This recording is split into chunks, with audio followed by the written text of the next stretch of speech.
안녕하세요. 친절한 시영제 477회 시작하도록 하겠습니다. 시작하기 앞서 각자 저희 개인 소개하고 시작하겠습니다. 저는 예금보험공사 서민금융진흥원 하나은행 광주연구원에서 금융교육을 진행하고 있는 JP금융연구소의 정승호 소장입니다. 반갑습니다. 예, 반갑습니다. 생활경제교육을 제공하는 복숭아나무의 이복모입니다. 반갑습니다. 반갑습니다. 저희가 지난주 5월 5일날 녹음은 이제 쉬는 날이어가지고요. 제가 진행하지 않아서 2주 만에 뵙는 건데요. 혹시 그 사이에 변동사항이나 뭔가 일정이 있으셨었나요? 예, 개인적으로 4월은 좀 힘들었습니다. 수업이 많기도 했고, 좀 난이도 있는 수업들이 많았어요. 네. 장애인분들도 있었고, 그 중에 제일 힘들었던 거는 뇌병변 장애인인데, 네. 거의 진행이 안 되는 그쵸. 케이스였거든요. 쉽지 않으셨을 것 같은데요.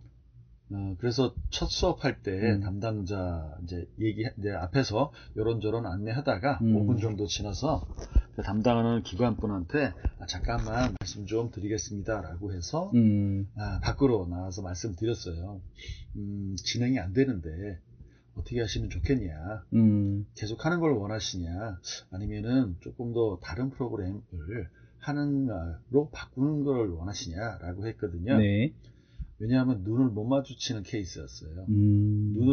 그래도 눈을 마주치건 아니면 얘기하는데 반응을 보여주는 분이 전체 18명 중에 2명 있었어요. 아, 그러면은 2명을 제외한 나머지 분들은 전체가 다 눈을 못 마주칠 정도의 그런 건가요? 예. 그리고 한 명당 다 옆에 도우미 선생님이 계신 그런 케이스였거든요. 그래서 기관분한테 얘기를 했죠. 무리인데, 진행하는 게 무리인데, 지금 이 수업을 계속 진행하는 걸 원하시냐. 왜냐하면 이게 3번이었거든요. 네. 3주. 근데 진행하는 걸 원하신다고 하더라고요. 네. 어떤 형태든 자극을 받으시는 게 좀 도움이 되시기 때문에. 우리 그거 해본 적 있잖아요. 줌으로 수업. 네. 예. 아무런 반응 없고, 그리고 지금 참여하신 분들 다 얼굴 꺼놓고 이런 거 있잖아요. 네네. 벽 보고 얘기하는 거죠? 맞아요. 예, 그런 케이스입니다. 그분들 얼굴, 저는 보지만, 그분들은 저는 안 보고, 의식이, 그러니까 무슨 집중이라든가 이런 게 아니라, 그냥 반응을 못 하세요. 3주 동안 좀 많이 괴로웠어요. 아, 그러셨군요. 근데 이제 기관분들은 또 입장이 다르시더라고요. 그래서 저는 4월은 전체적으로 좀 몸도 힘들었지만, 조금 마음이, 이분들한테 지금 내가 해드리는 게 이분들한테 도움이 되는 건지 아니면 기관분들한테 도움이 되는 건지 조금 고민스럽다, 이런 생각을 해봤습니다. 알겠습니다. 저도 사실은 비슷하게 이번 달 들어서는 그 청년 교육이 굉장히 많이 진행을 하고 있었습니다. 그래서 광주에 있는 청년 재무상담을 진행을 하면서 동시에 동명도에는 청년 지원센터에서 또 청년들을 교육을 하고, 그러다 보니까 또 자립 청년들 교육도 하고, 그 다음에 구례에 있는 또 청년들 교육까지도 좀 요청을 해주셔가지고요. 청년 교육을 하면서 아무래도 주제들이 새롭게 다 달라지는 내용이고, 올해가 또 종합소득의 신고 기간이기도 해서 세금이나 투자, 새로 나오는 이제 금융상품들에 대한 내용들을 좀 정리를 계속 하면서 교육을 진행하다 보니까 저도 굉장히 나름 되게 바쁘게 보냈던 것 같네요. 아무튼 저희가 쉬었던 그 시간 동안에도 여러 가지 교육과 이런 걸 굉장히 많이 힘들게 보내 계셨던 것 같은데, 아무튼 저희가 진행하는 내용들 가지고서 한 주간의 뉴스들을 한번 정리해 보도록 하겠습니다. 자, 그럼 제가 준비한 첫 번째 뉴스는요, 한국서 돈 벌면서 세금은 못 내겠다, 빅테크 꼼수 못 막나 안 막나, 매일경제신문의 5월 11일자 기사입니다. 사실 글로벌 빅테크 기업들이 법인세에 대해서 너무 많다, 불복 소송을 제기했는데 연이어 승소하고 있다라는 내용입니다. 넷플릭스와 메타에 이어 구글마저 과세 당국과 소송전에서 이겼다라고 하는데요. 지지부진한 디지털세 도입과 서버 위치가 과세 근거로 작용하는 구시대법에 발목이 잡히면서 조세 회피와 기업 차별을 유발한다 나오고 있다라고 합니다. 일단 과세 당국의 입장에서는요, 가장 기본적으로는요, 구글이나 메타나 넷플릭스나 지점은 아시아, 홍콩 쪽이나 이런 데다 두고서요, 지점을 두고 그쪽에서 메인으로 우리는 하고 있기 때문에 한국에서의 구글 코리아나 이런 곳들은 대부분 큰 비중이 없다. 그냥 하청에 맡아서 일하는 것 뿐이다. 라는 과세 근거로 해가지고 우리는 그쪽에 내다 돈을 내고 있으니 한국에다는 세금을 안 내겠다라는 내용인데 이것을 계속 과세소송에서 줄줄이 우리나라가 지고 있다라는 내용입니다. 그래서 해외 법인에게 준 광고 수익이기 때문에 구글에 직접 매기지 못한다. 넷플릭스에도 해외 법인세 지급이 되어 있기 때문에 사업소득이라서 우리나라에서는 제대로 된 처벌이 안 된다. 뭐 오크레인 메탈도 다 마찬가지입니다. 그래서 결국 이런 것들은 현행 법 체계가 나름 어떤 좀 실효성 있게 나아가야 되지 않을까라는 생각이 들어요. 국내에서 많이 이렇게 수입을 벌어들였다면 당연히 국내에 세금을 내야 되는 게 맞을 것 같은데 그것이 계속 해외로 빠져나가고 있다라고 하니까 좀 안타까운 마음이 들었습니다. 그만큼 우리가 사실은 좀 이런 데에 잘 신경을 안 쓰고 있는 거겠죠. 두 번째 기사는요. 28만 전자 194만 닉스 질주 코스피 7800시대 열렸다라는 5월 11일자 서울경제신문의 기사입니다. 장중한 때 7899까지 지금 올라갔다라고 하는데요. 코스피가 진짜 5거래일 연속 사상 최고치를 경신하고 있는데 경신하는 이유 중에 하나가 국민성장펀드니 아니면 코스닥이나 하이닉스나 삼성전자 매출이 되게 늘어나고 있다라든지 맞춤형으로 해가지고 HBM 반도체를 추가적으로 만들어내겠다라든지 이러한 다양한 그 기대감으로 주가는 오르는 것 같은데요. 너무나 빨리 오른다는 것이 사실은 좀 두려울 정도입니다. 그러다 보니까 많은 포모적이라고 하죠. 상대적으로 박탈감을 느끼고 있는 많은 분들이 대출이라도 받아서 투자를 해야 되는 게 아닌가라는 이야기가 나오고 있는 것 같습니다. 세 번째 기사는요. 저도 당근거래 기사들을 많이 보고 있는데요. 아파트도 당근으로 산다. 집주인 인증에 수수료도 아껴. 라는 세계일보 5월 11일자 기사입니다.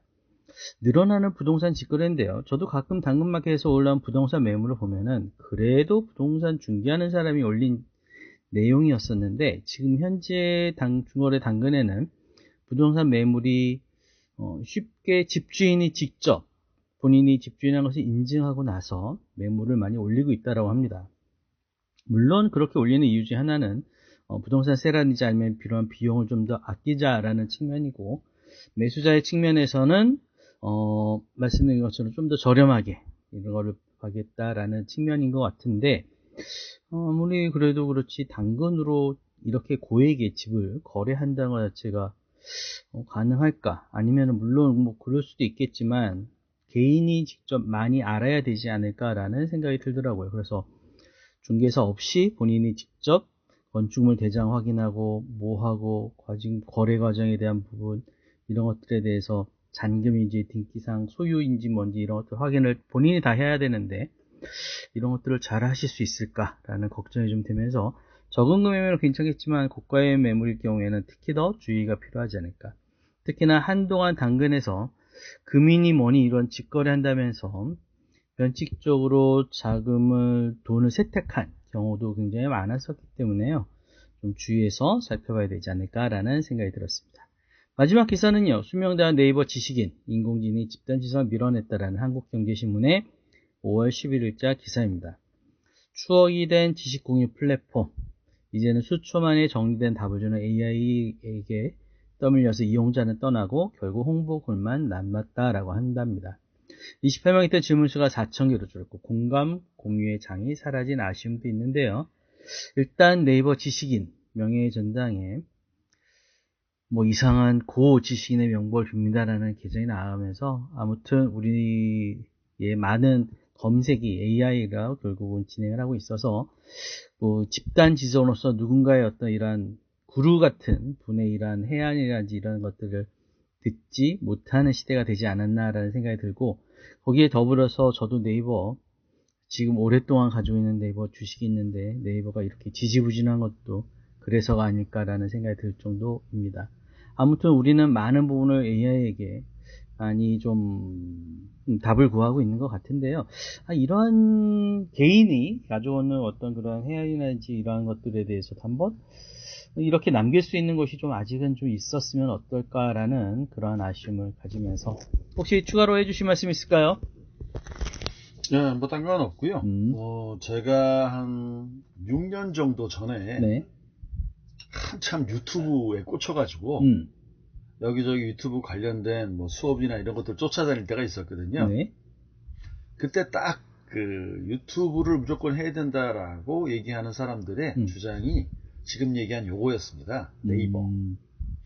네이버 지식인의 글을 올리시는 분들이 어중이 떠중이도 있지만 정말 전문적인 분들도 상당히 많거든요. 네. 그분들은 자기의 지식을 네이버 지식인에 퍼줬습니다. 돈 안 받고. 근데 네이버는 그분들한테 뭘 줬냐? 명칭을 줬죠. 무슨 장인, 그렇죠. 네. 타이틀 뭐 이런 거 줬거든요. 지식인. 근데 경제적인 보상은 한 푼도 안 해줬어요. 그래서 그때 유튜브로 해야 된다고 했던 사람 주장이 그거였습니다.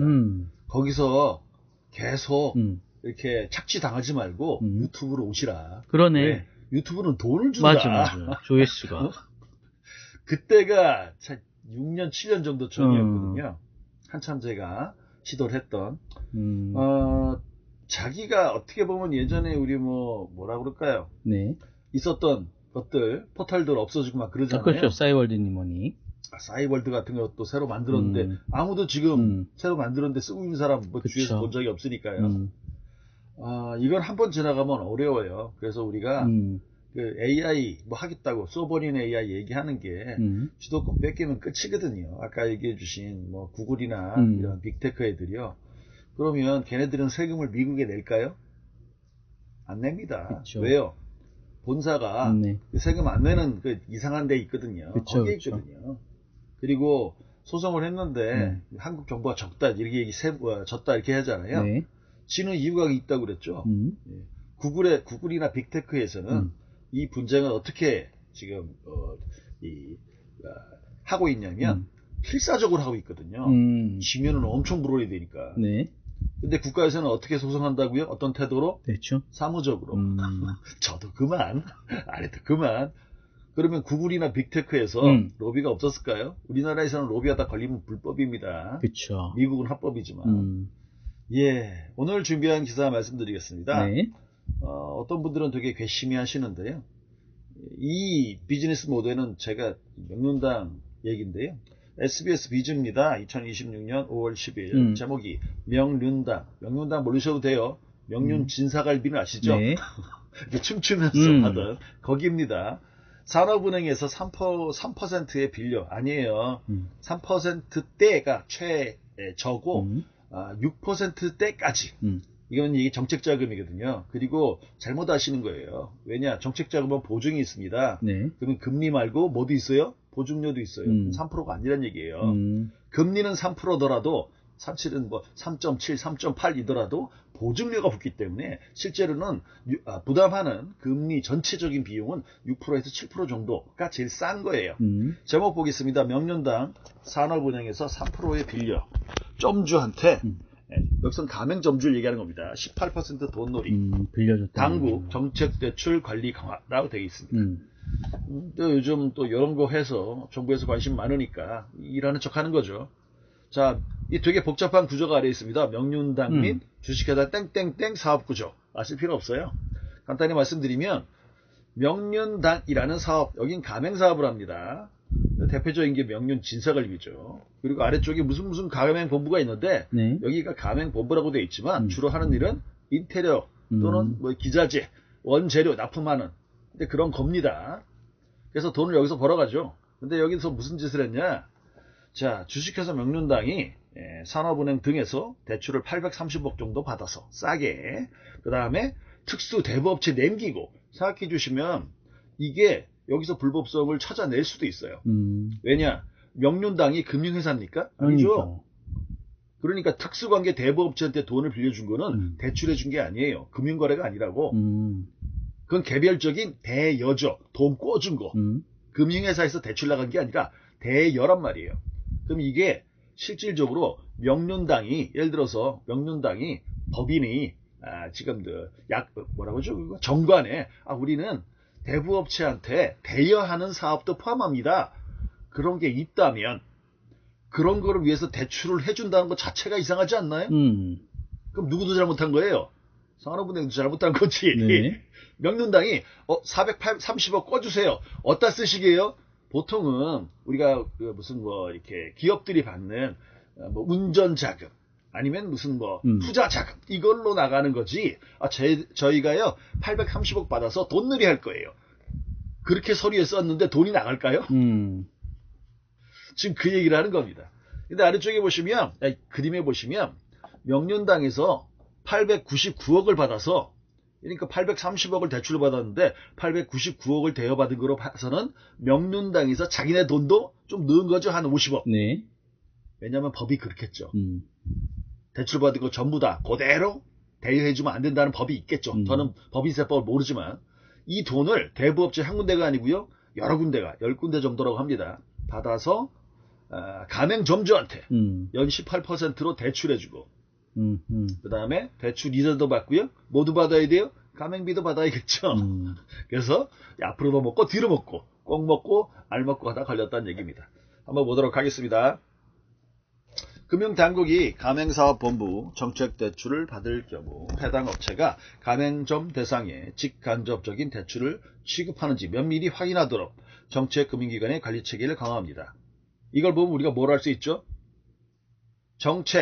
금융당국이 가맹사업본부가 정책대출을 받고 가맹점 대상으로 직접 간접 대출을 하는지 안 하는지 전혀 안 봤다는 얘기죠, 지금까지. 니들이 알아서 하는 거지. 그 돈 어떻게 같은데 우리 금융당국은 관심 없어? 이거였다는 거죠. 대부업의 쪼개기 등록, 쪼개기를 한 이유가 한도가 있답니다. 뒤 나옵니다. 금융위 등록 대부업자와 지자체 등록 대부업자 간의 규제 차익을 해소한 방향으로 제도를 추진한다. 이거는 핵심은 아니에요. 자, 금융위원회와 공정거래위원회. 공정거래위원회가 등장하는 이유는요, 얘가 가맹사업이기 때문에 그렇습니다. 그래서 가맹사업법이라는 게 있어요. 이걸 어기면, 공정거래위원회에 여기 지금, 문제가 생길 수 있는 겁니다. 자, 실태조사를 했대요. 당연히 실태조사부터 누굴 만났을까요? 가맹점주를 만났겠죠. 네. 그래서, 어떻게 현금이 이런 흐름이 있는지, 어려운 점 없는지, 저희들이 돈을 빌렸는데 이자가 많이 나가서 지금 또 되게 괴로워요. 본사에서 소개시켜준 대부업체인데 저희들이 18% 내고 있어요. 이런 게 당연히 나왔겠죠. 자, 지난해 명륜 진사갈비를 운영하는 명륜당 등 일부 가맹본부가 저리 싸게 국책은행으로부터 자금을 받아서 가맹점주에게 고금리 대출을 제공하는 등 아니죠. 중간에 누가 껴있어요? 대부업체가 껴있어요. 그러니까 본사가 한 건 아닙니다. 라고 발뺌을 하겠죠. 자, 금융위와 공정위는 지난해 10월부터 올해 1월까지 정책금융기관 대출을 이용하고 있는 가맹본부, 가맹점주를 대상으로 실태조사를 벌여서 고금리 대출을 취급한 사례 3건과 기타 사례 1건을 확인했습니다. 이것밖에 없을까요? 아니죠. 생각해보시면 동네에 혹시 명륜 진사갈비 가게 혹시 있으신가요? 우리 바로 동네는 없지만 좀 가면은 좀 있죠. 그래서 뭐 서울이든 경기도든 아니면 광주든 명륜 진사갈비 가게가 특징이 있습니다. 어떤 특징이냐면 작은 가게는 안 들어와. 어느 정도 규모가 항상 어느 정도 규모가 있어. 뷔페식이니. 네. 그러면 부자들이 가맹점주들이 부자이어서 크게 나오냐? 아니라는 거죠. 돈 조금만 들고 와서 가게 열겠다고 명륜 진사갈비 본사에 들어오면 본사에서 저희들은 어느 정도 이상 크기가 아니면 가맹 사업을 안 내줍니다. 돈이 없는데요. 저희들이 꿔드립니다. 이렇게 나온다는 거예요.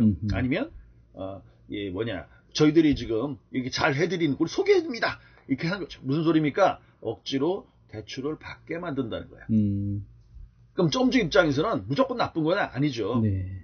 이렇게 본사가 이익을 챙겨가기 때문에 예를 들어서 원재료라든가 인테리어 비용이라든가 다른 데에 비해서 다른 가맹점에 비해서 어때요? 약간 싸게 해주겠죠. 그걸 장점이라고 내세울 겁니다. 왜냐? 그러네요. 본사에서는 프랜차이즈 사업으로 돈 벌 생각이 없고 뭐로 돈 벌 생각이 많은 거예요? 대부업으로. 대부업으로 벌려고 하는 거예요. 원래 명륜당이 처음부터 비즈니스 모델이 대출 사업이었어요. 금융회사도 아닌데 돈놀이해서 대출로 돈 먹는 게 원래 목적이었던 거죠. 자, 아래도 보겠습니다. 그 과정에서 특수관계 대부업체 14개, 여기서는 14개네요. 쪼개기를 한 이유가 대부업체마다 총자산 100억 원, 대부잔액 50억 원에 해당하지 않도록. 왜요? 이거 넘어가면 신고해야 된답니다. 아하. 대부업체가. 어디다가 어떻게 대출해주고 있고 네. 지금 상태가 어떤지. 그러면 당연히 가맹점주들한테 대출해준 건 일반적인 대부업체가 하는 일하고 똑같아요. 네. 근데 뭐가 달라요? 자기들이 빌려줄 돈을 어디서 조달했냐? 정부에서. 가맹점부 아니지. 가맹점본부라니까. 그래서 문제라고요. 그래서 총자산을 100억 원 미만으로 관리한 정황이 있다. 뭐 이렇게 나옵니다. 자, 지자체 등록을 유지하고 금융감독원이 관리감독을 회피하는. 자, 이걸 통해서 보통 분들은 관심 없으시겠지만 대부업체가 지자체에 등록한대요. 그 대부업체가 크기가 크겠습니까? 작겠습니까? 작겠죠. 작다는 거죠. 왜? 큰 데는 어디다 등록할까요? 금융감독원에 등록합니다. 그러니까 아까 100억 원 얘기 나왔잖아요. 그 넘지 않도록 관리를 했다는 거죠.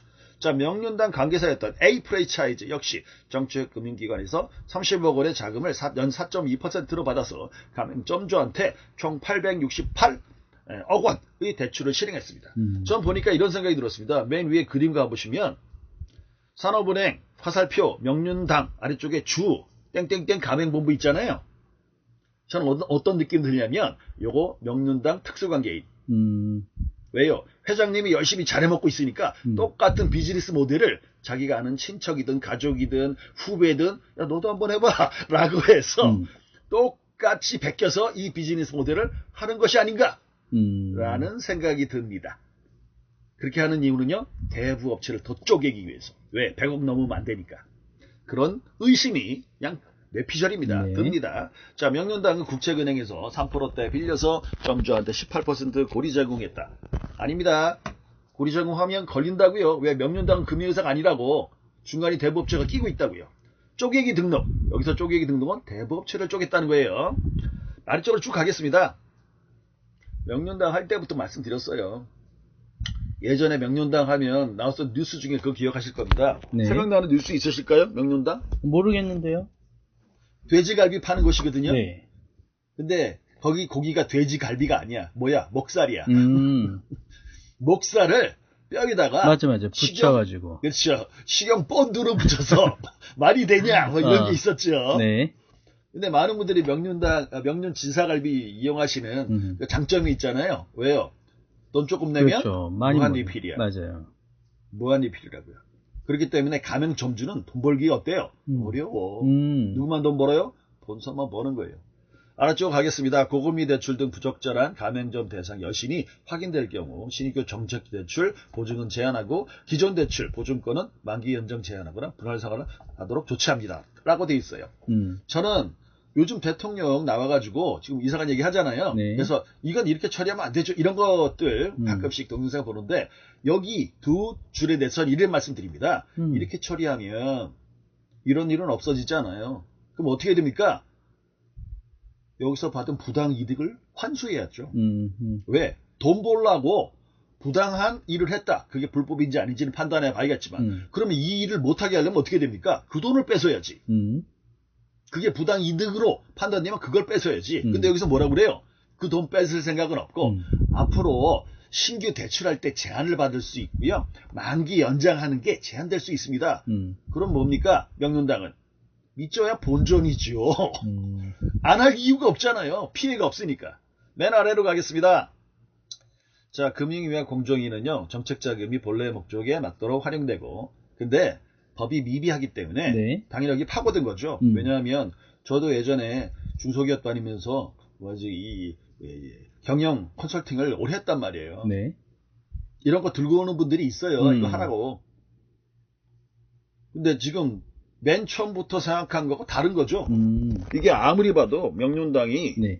지금 프랜차이즈 가게로 돼지갈비를 파는 가게로 돈 벌 생각은 없고 돈놀이로 돈 벌 거잖아요. 목적이 완전히 벗어났죠.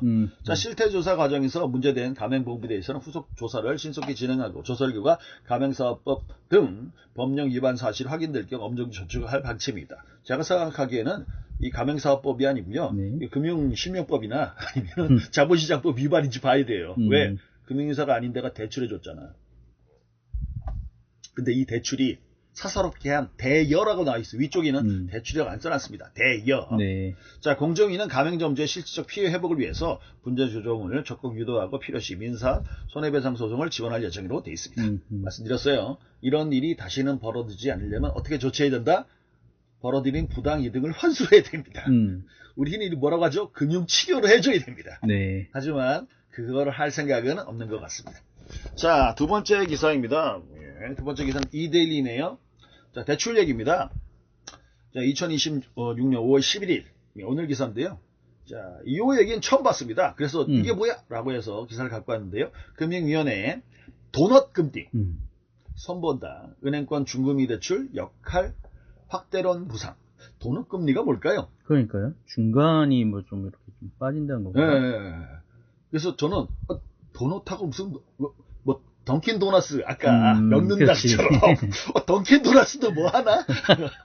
그래서 보기 시작했는데요. 도넛 금리라는 게 중간이 없답니다. 우리 도넛 중에서 가운데가 뻥 뚫린 도너스가 있잖아요. 맞아요. 금리 중에 대출 금리 중에 낮은 저금리가 있고 그다음에 높은 고금리가 있는데 중간이 없다요. 이걸 우리가 금융회사에서 말도 안 돼. 대한민국에서 제일 말도 안 되는 요거가 제가 이거 말씀드렸죠. 중금리. 아무 의미 없는 단어라고 했죠. 왜? 중금리는 없어요. 도넛금리란 말 써놨잖아요. 뜻이 뭡니까? 중금리는 없다. 이게 도넛금리예요. 보겠습니다. 커지는 공공성 압박에 금융위 TF 구성 중 은행 문턱 넘으면 5%, 밀리면 10%. 우리나라는 10%가 중금리예요. 중신용자, 아까 명륜지사갈비는 얼마 했죠? 18%. 그렇죠. 그렇죠. 자, 은행 역할 확대할 때 저축은행 상호 금융 재편 가능성도 있다. 라고 돼 있습니다. 저는 지금 최근에 얘기 나왔던 것 중에 요거는 좀 반대 입장인데요. 금융의 공공성 강화. 은행이 준공공기관이래요. 전 그렇게 생각 안 하거든요. 네. 국책은행은 공공기관이에요. 그러면 은행보로 먼저 하라고 하지 말고 누가 먼저 해야 된다고? 공공기관이 해야 된다고요. 국책은행이 하고 나서 우리도 이렇게 했는데 너희들도 좀 해라 라고 해야 된다는 게 제 입장입니다. 네. 제 입장은 중요하지 않겠지만요. 자, 금융당국이 추진 중인 금융 공공성 강화 안 될 겁니다. 이건 무리라고 전 생각하는데요. 논의 핵심 축 가운데 하나로 최근에 은행 중에 하나가 털리고 있습니다. 세무조사. 혹시 뉴스 보셨나요? 어디죠? 하나은행 탈탈 털리고 있습니다. 네. 하나은행. 예. 자, 은행권에, 왜냐면 여기 지금, 기사 중에 금융 공공성 강화 논의의 핵심 축 가운데 하나로, 요거 보고 갑자기 생각난 거예요. 하나로, 하나은행이 아니라 그것 중에 한 개로 중신용자 대출이 확대방이 부상하고 있다. 은행에서 밀려난 중신용자들이 고금리 시장으로 내몰리는 이른바 도넛금리, 중금리가 없다는 거예요. 5 아니면 10인 거야. 네. 자, 이 구조를 선보겠다는 문제의식이 반영된 것이다. 단순히 이 금융권 금리를 억누르기보다는 상대적으로 조달 비용이 낮은 은행권은 중신용자를 일부 흡수하는 방향으로 현실적이라는 것이 당국 내부에서 힘을 얻고 있다. 이렇게 푸시를 하면 금융당국에서 누가 제일 괴로울까요? 글쎄요. 이금융, 신협, 새마을금고. 왜? 자기들한테 올 고객이 다 어디로 갈까요? 은행 가버리니까 더 난리 나는 겁니다. 자, 금융당국에서 뭐 이렇게 뭘 인위적으로 하려고 했대요. 근데 아래쪽에 보면 이렇게 나옵니다. 금융당국 내부에서는 반대 의견, 제2금융권 금리를 인위적으로 낮추는 방식에는 한계가 있다. 그래서 저축은행이 제일 힘들어한다고 그랬죠. 저축은행 등 제2금융권은 은행보다 조달금리가 높은데 연체의 부담까지 커서 왜요? 거래하고 있는 고객들이 뭐가 낮아요? 신용도가 낮다고. 왜? 그전에도 못 갚았으니까. 그래서 금리 인하 여력이 제한적이다. 금리까지 인하하면 저축은행 망합니다. 뭐 이렇게 얘기를 할 수도 있겠죠. 반면 은행은 상대적으로 낮은 조달 비용과 안정적인 자본력을 바탕으로 중신용자 포용 범위를 넓힐 수 있다는 시각이다. 뜻이 뭡니까? 중신용자는 저축은행이나 신협새마을금고로 보내지 말고 은행이 떠안아라 라는 내용이죠. 그래서 이 과정에서 금리가 급격하게 뛰는 금리 단층 현상이 발생합니다. 이게 도넛금리라는 용어를 쓴 것 같습니다. 자, 신용대출 평균금리가 5.4에서 10.7이래요. 어떻게 뭐라고 그럴까요? 너무 우량한데?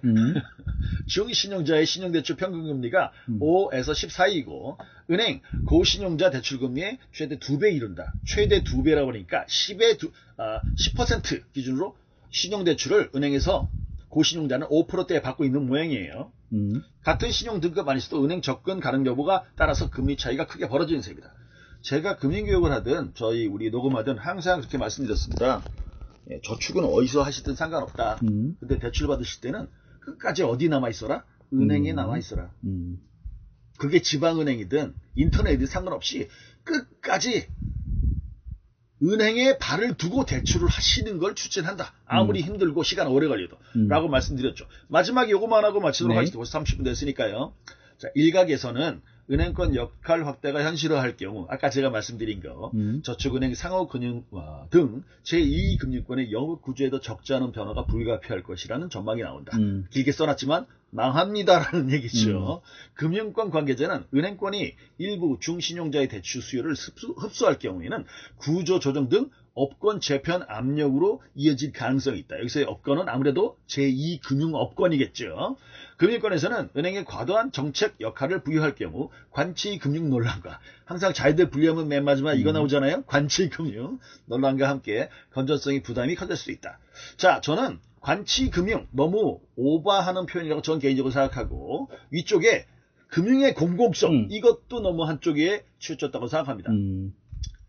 은행이 돈 많이 벌고 있는 건요. 은행이 어떤 나쁜 마음을 먹어서가 아니에요. 사회 분위기를 이렇게 몰아갔었죠. 가장 큰 거는 집이죠. 집값 때문에. 근데 요즘은 그 집값 때문에 대출 많은 거 말고 이유가 하나 더 생겼죠. 주식이 날아가잖아. 좀 있으면 8천 된다며.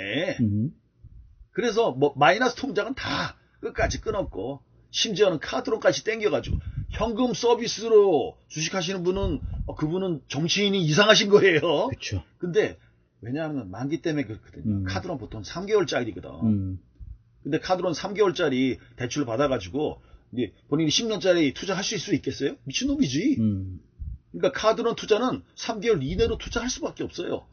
그러니까 단타를 할 수밖에 없지. 너무 좀 급한 것 같습니다. 말씀드렸듯이 저는 주식이 없기 때문에 전혀 급할 이유가 없거든요. 8천이 되든 많이 되든. 하지만 주위에서는 너무 좀 힘들어하세요. 못 쫓아가는 분도 힘들어하시고요. 대출해서 투자하신 분도 그러시고 저희 가족들 제 동생도 그럽니다. 오빠 예, 주식은 8천이 다 됐는데 나는 마이너스야. 그래서 아 그래 좀 힘들겠구나. 공감해 주는 거에 그치는 거지 해결책이 없잖아요. 그래서 조금 남들이 갈 때 여유자기면 가셔도 돼요. 근데 너무 가고 싶은 마음에 왕창 돈을 빌려서 아까 18% 이거 말이 안 되잖아. 그쵸. 어떤 글로벌 투자도 18% 안 돼요. 요번에 국민연금 많이 벌었다는 거 그거 운이에요. 많은 분들은 저를 욕하십니다. 왜요? 아니 실력이 좋아서 돈 많이 번 걸 가지고 왜 운이라고 그러냐? 네가 뭔데? 그래도 운이에요. 중심을 잡는 그런 좀 여유가 필요할 것 같습니다. 마치겠습니다. 네. 사실 뭐 저도 굉장히 많이 주가가 많이 오르고 있다라는 거에 대해서는 사실 기대로 오른다라는 측면에서는 많은 기대감들을 굉장히 많이 큰 가중치를 두고 있다라는 건 사실인 것 같아요.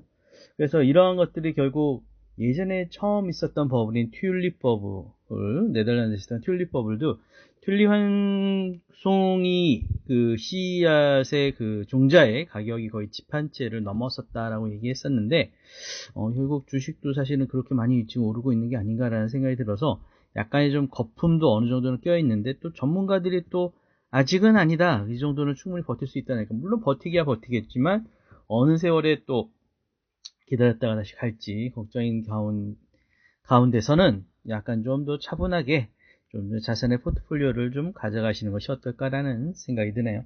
아무튼 날씨는 점점 더워지는 계절입니다. 이제 연휴도 좀 지났으니까 좀 찾아오시면서 다양한 많은 상품군들이 지금 이제 출시가 되는 것 같아요. 이런 때일수록 나에게 맞는 상품인지 어떤지, 특히나 국민성장 펀드 같은 경우도 5년 동안 돈이 묶이는 성격이 있기 때문에 정말 나한테 필요한지 어떤지 이런 것들을 잘 꼼꼼히 확인하시면서 투자도 하는 생활을 할 수 있었으면 좋겠습니다. 오늘도 함께 해주셔서 감사합니다. 수고하셨습니다. 네, 감사합니다.